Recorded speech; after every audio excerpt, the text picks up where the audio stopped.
Did computers just kill checkers forever? For centuries, players believed there was always another move to discover. Then researchers proved something almost impossible. Every perfect game ends the same way: a draw. Today, we know exactly how every perfect game of checkers ends. But does that mean the game is dead?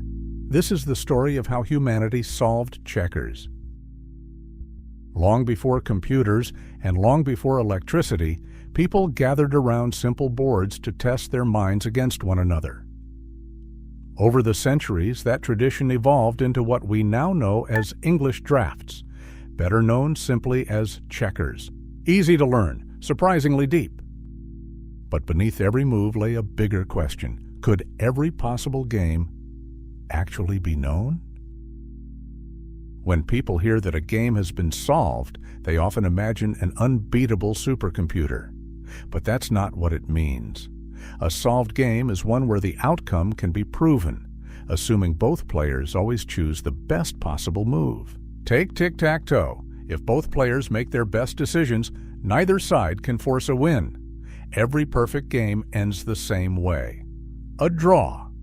That's what it means for a game to be solved. Now scale that up to checkers. Instead of a handful of positions, there are roughly 500 billion legal positions.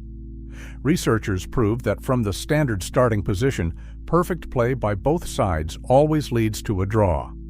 Technically, that's called a weak solution. And the remarkable part isn't the result, it's the decades of work required to prove it. Perfect play, a draw. But knowing the answer was only half the story.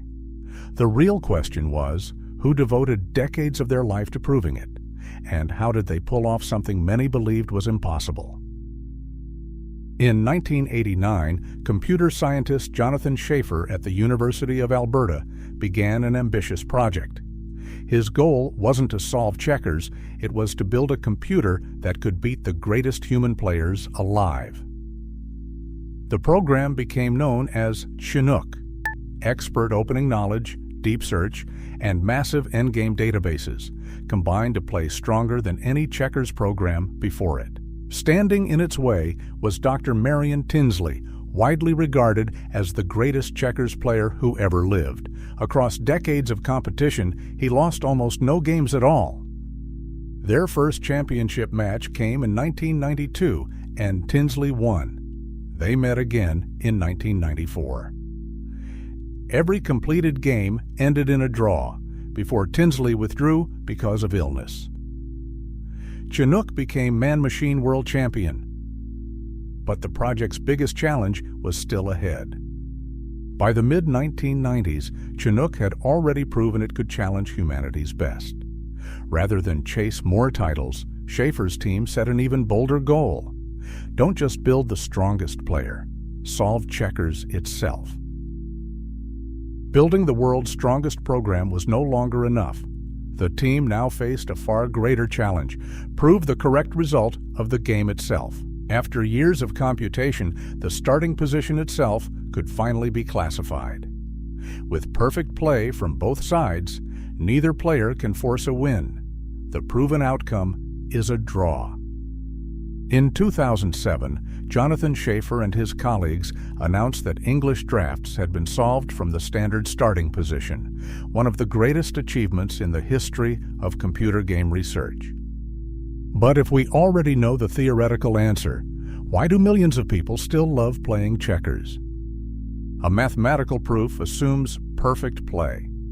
Humans don't. Every decision is shaped by experience, pressure, intuition, and sometimes a simple mistake. One small mistake can completely change a game. That's why tournaments are still exciting. The proof tells us what should happen, not what usually happens.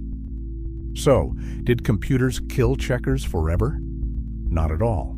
They solved its greatest mystery. But the excitement, the creativity, the psychology, all of it remains exactly where it has always been, across the board, between two human minds. And that raises one final question. If checkers could be solved, what about chess? What about Go? Where does artificial intelligence go from here? Chess is vastly more complex.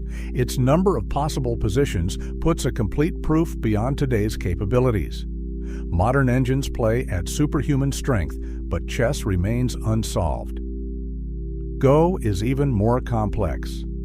Systems like AlphaGo reached superhuman performance by learning patterns, not by proving every possibility. Winning a game is not the same as proving it.